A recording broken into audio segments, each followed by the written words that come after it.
오늘 우리에게 주시는 하나님의 말씀은 열왕기상 19장 1절에서 8절 말씀입니다. 구약 성경 549면입니다. 아합이 엘리야가 행한 모든 일과 그가 어떻게 모든 선지자를 칼로 죽였는지를 이세벨에게 말하니 이세벨이 사신을 엘리야에게 보내어 이르되 내가 내일 이맘때에는 반드시 내 생명을 저 사람들 중 한 사람의 생명과 같게 하리라. 그렇게 하지 아니하면 신들이 내게 벌 위에 벌을 내림이 마땅하니라 한지라. 그가 이 형편을 보고 일어나 자기의 생명을 위해 도망하여 유다에 속한 브엘세바에 이르러 자기의 사환을 그곳에 머물게 하고 자기 자신은 광야로 들어가 하루길쯤 가서 한 로뎀나무 아래에 앉아서 자기가 죽기를 원하여 이르되 여호와여 넉넉하오니 지금 내 생명을 거두시옵소서.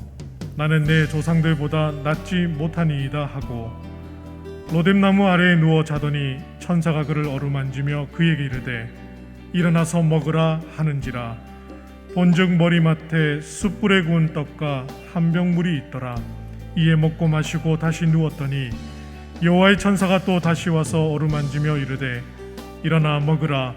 내가 갈 길을 다 가지 못할까 하노라 하는지라. 이에 일어나 먹고 마시고 그 음식물의 힘을 의지하여 40주 40야를 가서 하나님의 산 호렙에 이르니라. 아멘. 성경에는 눈물의 선지자 예레미야, 이스라엘을 출애굽시킨 모세, 하나님 마음에 합한 다윗, 그리고 불의에 타협하지 않았던 다니엘, 동방의 의인 욥, 그리고 사도 바울, 예수님의 12제자, 이들만 생각하면 같은 하나님의 백성으로서 자부심이 느껴집니다. 그리고 우리가 힘들 때에 위로가 되고 힘이 되기도 합니다. 이런 위대한 믿음의 사람들이 성경에는 많이 등장하는데요, 우리가 기억해야 할 것은 그렇게 위대한 믿음의 사람들도 종종 낙심의 자리에 떨어지더라는 겁니다. 심지어는 나를 죽여주십시오, 정말 죽고 싶습니다, 이런 심정이 들더라는 겁니다. 눈물의 선지자 예레미야는 어땠습니까? 이는 선지자로 부름받고 유다 백성들에게 회개하시오 회개하시오 그렇게 많은 사역을 하였는데 그들은 결국 회개하지 않았고 하나님도 유다 백성들을 변화시키지 않으셨습니다. 그래서 결국 유다 백성들이 멸망하는 것을 이 예레미야가 지켜보자 이 예레미야는 자신이 한 모든 사역에 대해서 회의감이 느껴진 것입니다. 그래서 어떻게 고백합니까? 예레미야 20장 18절에 보면 어찌하여 내가 태에서 나와서 고생과 슬픔을 보며 나의 날을 부끄러움으로 보내는고 하니라. 이렇게 죽고 싶다는 절망감을 표현하고 있습니다. 동방의 의인 욥은 어떻습니까? 평온한 삶을 살다가 갑자기 모든 자녀들과 재산을 잃자, 그리고 그 아내가 또 욥을 욕하며 하나님을 저주하며 죽으라고 그렇게 떠나가 버렸습니다.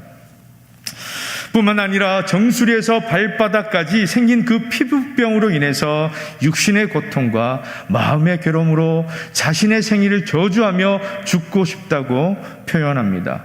욥기 3장 11절을 보면 어찌하여 내가 태에서 죽어나오지 아니하였던가, 어찌하여 내 어머니가 해산할 때에 내가 숨지지 아니하였던가. 심지어 우리를 구원하시기 위해서 육신의 몸을 입고 오신 우리 예수님조차도 그 십자가의 고난 앞에서 이렇게 기도하셨습니다. 마가복음 14장 35절 36절 말씀에 보면 조금 나아가사 땅에 엎드려 될 수 있는 대로 이때가 자기에게서 지나가기를 구하여 이르시되 아빠 아버지여, 아버지께는 모든 것이 가능하오니 이 잔을 내게서 옮기시옵소서. 그러나 나의 원대로 마시옵고 아버지의 원대로 하옵소서 하시고, 이 고난의 길을 피할 수만 있다면 꼭 피하게 해주십시오, 이런 요청의 기도를 하신 것입니다. 이처럼 그들도 솔직히 말해서 저와 여러분과 별반 다를 바 없이 종종 다윗의 낙심의 자리로 떨어지는데 왜 성경에서는 믿음의 사람으로 평가하고 있습니까? 그런데 이 믿음의 사람들을 유심히 보면 비록 깊은 낙심의 자리에 있었지만 중요한 것은 거기서 그치지 아니하고 다시 회복의 자리로 변화받아서 하나님께서 주신 그 사명을 잘 감당했다라는 겁니다. 마찬가지로 하나님은 저와 여러분들이 구원받고 최고급 1등석 좌석에 앉아서 평안하게 천국의 종착지까지 가는 것을 원하지 않으십니다. 하나님은 저와 여러분들도 성경에 나오는 믿음의 사람들처럼 이 시험과 연단을 통해 훈련받고 사명을 잘 감당하기 원하신다는 겁니다. 하나님을 모르고 아직도 세상의 헛것을 쫓아 살아가는 영혼들, 지금 이 순간도 죽음의 기로에 놓여 있는 불쌍한 영혼들, 소외되고 외롭고 우울해하는 영혼들에게 우리를 구원하신 예수 그리스도, 생명의 예수 그리스도 그 살아있는 복음을 전하여서 한 생명 한 영혼을 살리는 그 거룩한 사명을 감당하기 원하신다는 겁니다. 그렇기 때문에 우리도 믿음의 사람들처럼 회복의 자리로 변화받는 그 영적 원리를 깨닫고 사명을 감당해야 할 줄로 믿습니다. 그런데 생각만큼 쉽지는 않습니다. 왜냐하면 오늘날 우리가 살아가는 이 시대는 그만큼 힘든 시대이기 때문입니다. 여러분, 최근에 코로나 블루, 코로나 레드, 코로나 블랙 이런 신조어를 들어보신 적이 있으실 겁니다. 이런 용어들은 이 코로나로 인해서 생긴 이 감정 변화의 단계입니다. 이 코로나 블루는 우울증과 무기력증을 얘기합니다. 그런데 이 단계가 쌓이고 쌓이면 어떻게 됩니까? 벌겋게 분노가 오르는 것이죠. 그래서 코로나 레드, 그리고 더 쌓이다가 절망감에 빠지게 되면 우리 속이 시커멓게 변하겠죠. 그래서 코로나 블랙.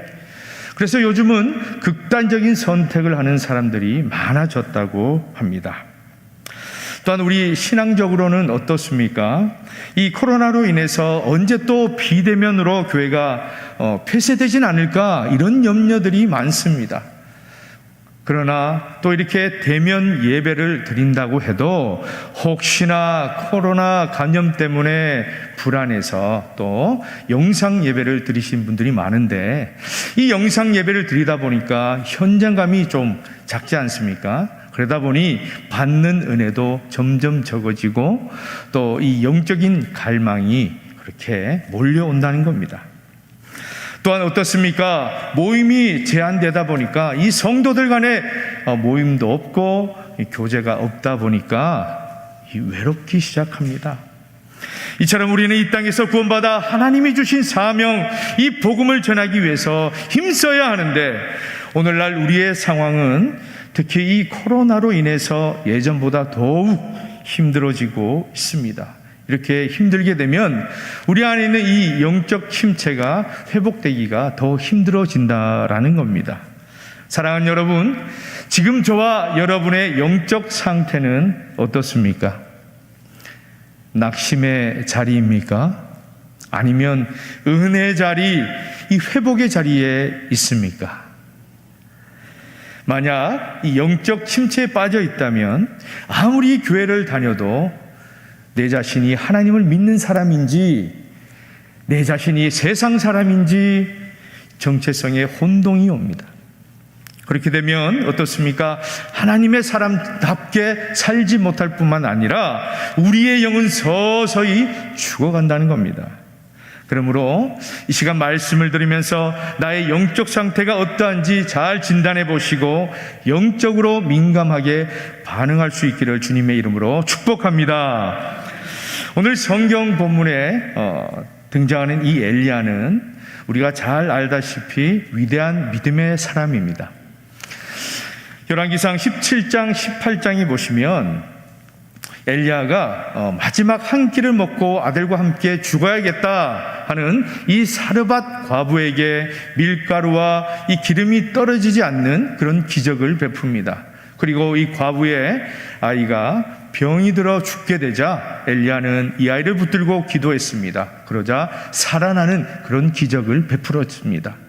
또한 이 갈멜산에서 이 발 선지자 450명과 아세라 선지자 400명, 총 850명의 거짓 선지자들과 싸워서 이겨서 또 그들을 다 쳐 죽인 사람입니다.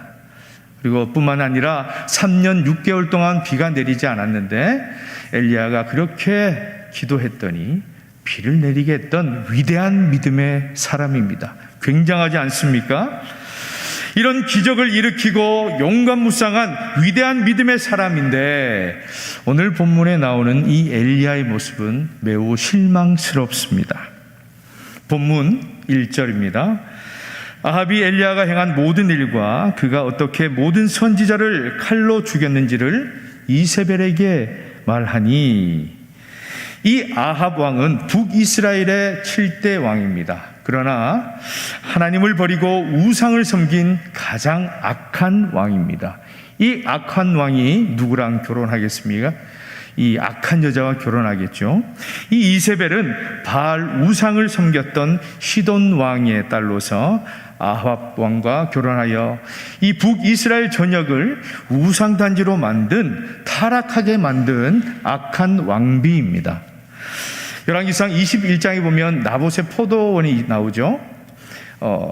이 아합 왕이 나봇의 포도원을 정말 탐하자 이 이세벨은 나봇을 죽이고 그 포도원을 뺏어서 아합 왕에 주는 그런 악한 여자입니다. 그러다 보니 이 아합 왕은 이세벨에게 엘리야 이야기를 하였습니다. 이 엘리야라는 사람이 우리가 섬기는 그 선지자들을 다 쳐 죽여버렸다. 그러므로 이세벨, 당신 어떻게 좀 해봐라, 조치를 취해달라, 이렇게 얘기하고 있던 겁니다. 이 아합 왕의 말을 들은 이세벨은 즉시 엘리야에게 사신을 보냅니다. 그래서 내일 이맘때까지 엘리야를 죽여 복수하겠다, 이런 협박의 편지를 보냅니다. 2절입니다. 이세벨이 사신을 엘리야에게 보내어 이르되 내가 내일 이맘때는 반드시 내 생명을 저 사람들 중 한 사람의 생명과 같게 하리라. 그렇게 하지 아니하면 신들이 내게 벌 위에 벌을 내림이 마땅하니라 한지라. 그런데 여기서 엘리야는 어떤 반응을 보입니까? 3절입니다. 그가 이 형편을 보고 일어나 자기의 생명을 위해 도망하여 유다에 속한 브엘세바에 이르러 자기의 사원을 그곳에 머물게 하고, 그런데 사실 이 엘리야가 도망가는 그런 약한 모습을 볼 수밖에 없는 속사정도 있습니다. 엘리야는 비록 갈멜산에서 거짓 선지자 850명을 쳐 죽이고 대승리를 낳았지만 이제는 북이스라엘 사람들이 이 장면을 보고 이 소식을 듣고 이제 회개하고 살아계신 하나님을 믿겠구나, 이런 회개 운동이나 이런 부흥 운동이 일어나야 할 텐데, 아니면 하나님께서 이 북이스라엘 사람들을 변하게 하실 것이다, 이런 기대감을 갖고 있었습니다. 그러나 정녕 본인에게 돌아온 것은 무엇입니까? 이세벨이 엘리야 너를 죽여버리겠다, 이런 협박 편지였던 겁니다. 그러니 모든 기대와 희망이 무너지자 이스라엘 맨 남쪽 맨 끝에 있는 이 브엘세바까지 죽을 힘을 다해서 도망쳐 온 것입니다. 그러나 이 엘리야의 하인은 이 브엘세바에 머물게 하고 자신은 혼자 이 하룻길을 광야로 더 들어갑니다. 4절 상반절에 보면 자기 자신은 광야로 들어가 하룻길쯤 가서, 그런데 여러분 생각해 보십시오. 이렇게 죽음을 두려워하는 엘리야에게 하인이 옆에 있어야 든든하지 않겠습니까? 왜 하인을 두고 본인 혼자 더 들어갑니까? 그만큼 엘리야는 몸도 마음도 지쳐서 깊은 낙심의 자리에 빠져 있기 때문에 그 누구도 위로가 되지 않았습니다. 그래서 아무도 없는 곳으로, 그 누구도 찾지 못하는 곳으로 홀로 가서 숨고 싶은 마음이었습니다. 그런데 낙심의 자리에 있으니까 어떻습니까? 밤에 잠을 청해도 조금의 바람 소리에도 화들짝 놀라고, 벌레 기어가는 소리에도 화들짝 놀라고, 나뭇가지 흔들린 소리에도 화들짝 놀라는 겁니다. 너무 두렵고 잠이 오지 않습니다. 그 지친 발걸음으로 겨우 로뎀나무 아래에 도착했습니다. 그리고 엘리야가 하나님께 울부짖습니다. 4절입니다. 한 로뎀나무 아래에 앉아서 자기가 죽기를 원하여 이르되 여호와여 넉넉하오니 지금 내 생명을 거두시옵소서. 나는 내 조상들보다 낫지 못하니이다 하고. 무슨 말입니까? 하나님, 저는 이제 지쳤습니다. 저는 더 이상 힘도 없습니다. 저는 이제 살 만큼 살았습니다. 이제 내 생명을 거둬주십시오. 저는 믿음의 사람들보다, 믿음의 조상들보다 더 나을 게 없습니다. 차라리 죽고 싶습니다. 사랑하는 여러분, 우리도 그렇습니다. 주어진 일에 최선을 다했는데 뭔가 뚜렷이 보이는 것은 나타나지 않으면 더 이상 해낼 여력이 없어지고 내면에는 평강이 없고 초조하고 불안만이 가득하여서 깊은 그 낙심의 자리로 빠져들 수밖에 없다는 겁니다. 한 가정의 가장으로서 늘 수고하시는 우리 남자 성도님들, 언제나 강한 모습으로 어떤 어려움이 있어도 거뜬하게 이겨낼 것만 같은데 사랑하는 아내에게, 사랑하는 자녀들에게 약한 모습 보이기 싫어서 차 안에서 그 힘든 문제를 안고 혼자 엉엉 울 때가 있더라는 겁니다. 학업으로, 취업 준비로 고생하는 우리 자녀들, 목표만큼 성적이 나오지 않아서 부모님께 죄송하고 또한 답답한 마음에 독서실에서, 고시원에서 혼자 엉엉 울 때가 있더라는 겁니다. 살림살이에 온종일 시달리는 우리 여자 성도님들, 남편 출근시키고 우리 자녀들 다 밖으로 보내고 겨우 대충 끼니를 때워가면서 집안 청소하고 설거지를 하는데 갑자기 몰려오는 그 서글픔에 혼자 뚝뚝 눈물을 흘리며 엉엉 울 때가 있더라는 겁니다. 그렇습니다. 로뎀나무 아래 낙심의 자리에서 생명을 거두어 달라는 그 엘리야의 울부짖음은 오늘날 저와 여러분의 모습이기도 합니다. 그런데 여러분, 엘리야의 이야기는 여기서 끝나지 않습니다. 이렇게 깊은 낙심의 자리에서 지친 상태로 더 이상 일어나지 못하고 이대로 죽기를 구하는 엘리야의 이 절망적인 순간에 하나님은 어떻게 하십니까? 천사를 보내십니다. 혹시 이 시간에 이 삶에 지쳐서 낙심에 빠져 있는 분들이 계십니까? 그렇다면 여러분, 이것을 믿으십시오. 바로 그 실패의 순간이 하나님을 만나는 순간입니다. 바로 그 절망의 순간이 하나님이 천사를 보내시는 순간입니다. 바로 그 처절한 순간이 하나님의 역사하심을 바라볼 수 있는 순간임을 믿으시기를 바랍니다.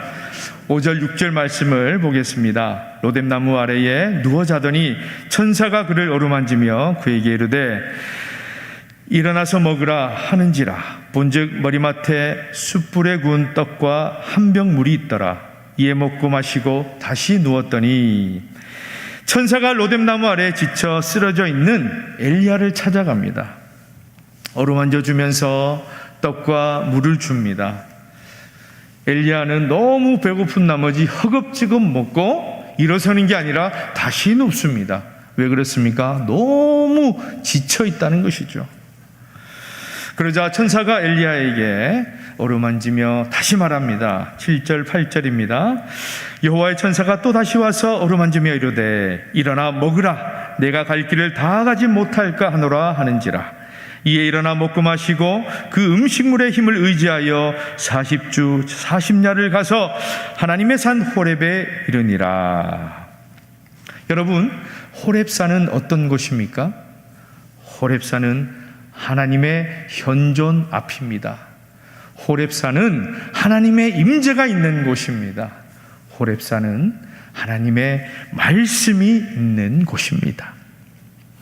그런데 엘리야가 그렇게 힘을 내어서 호렙산에 도착했지만, 그런데 오히려 굴 속에 숨어버립니다.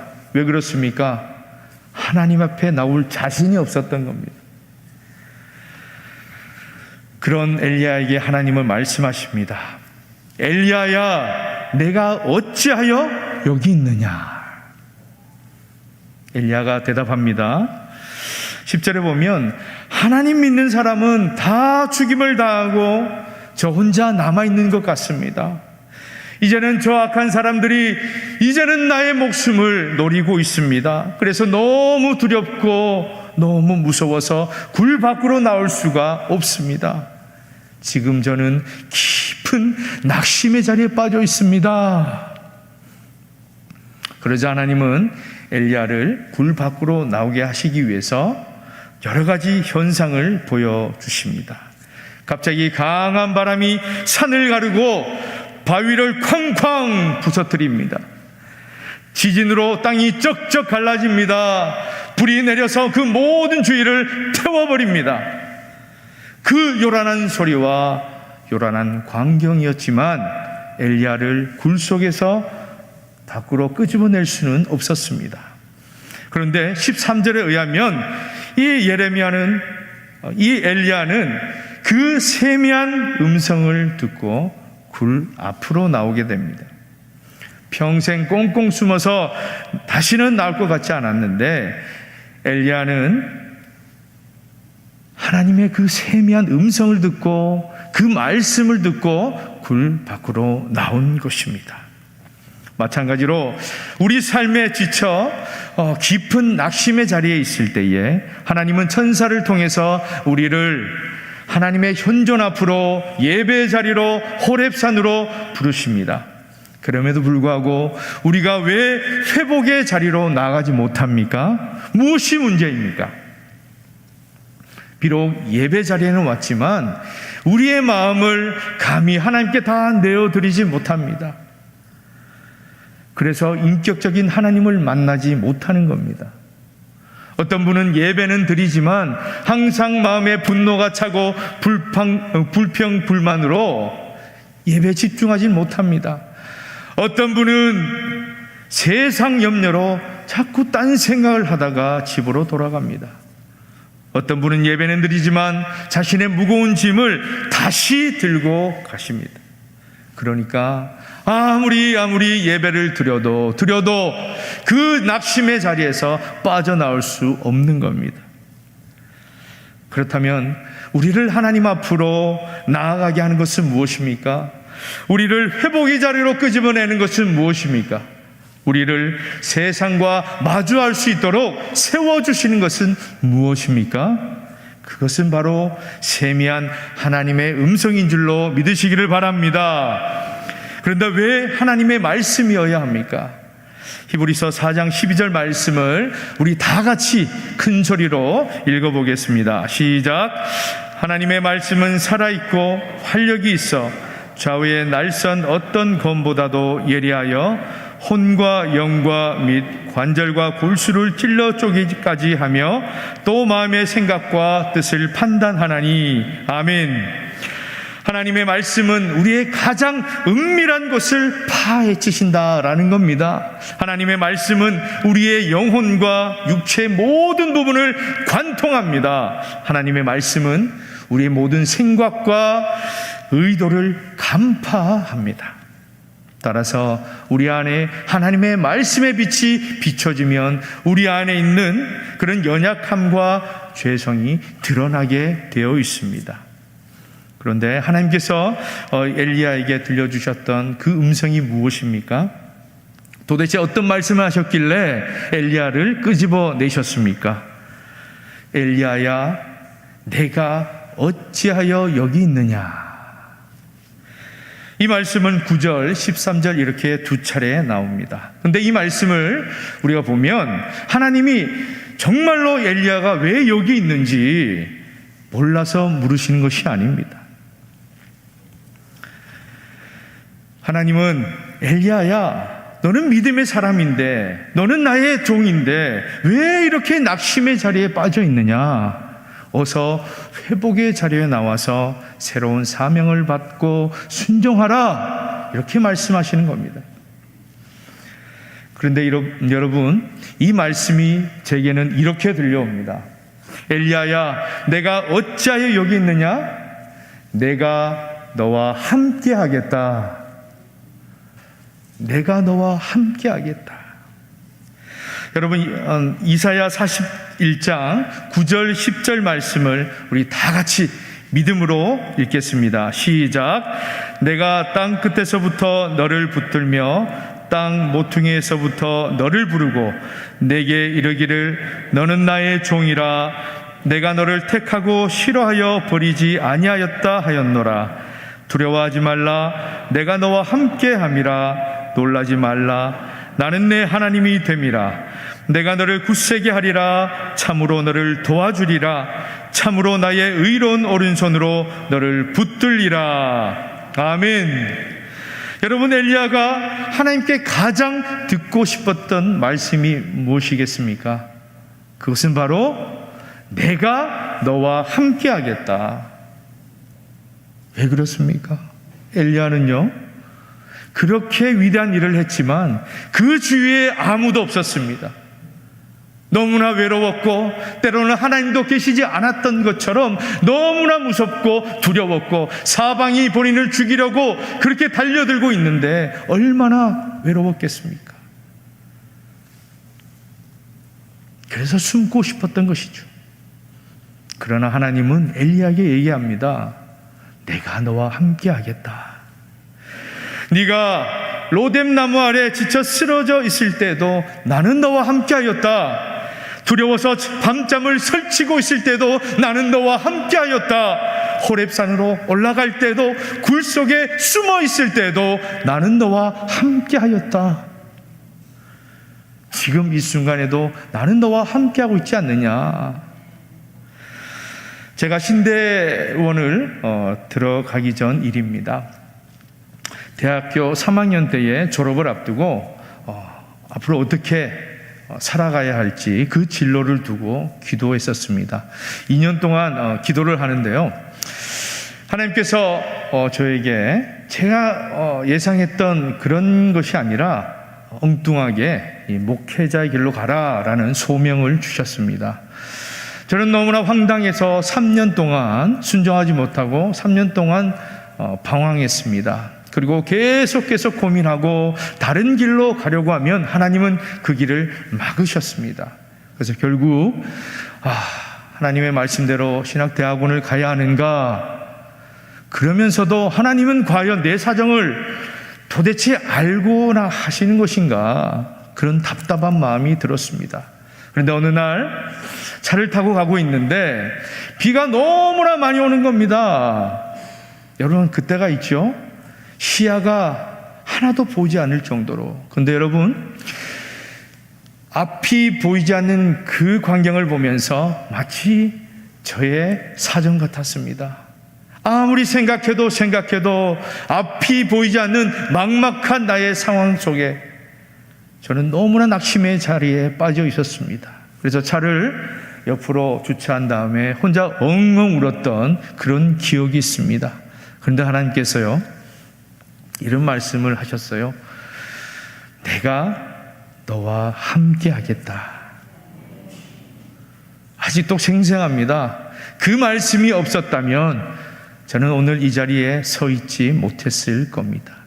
그 순간 낙심의 자리에서 회복의 자리로 옮겨지고 저는 힘들었지만 믿음으로 또 하나님께서 원하시는 그 목회자의 길을 갈 수 있었습니다.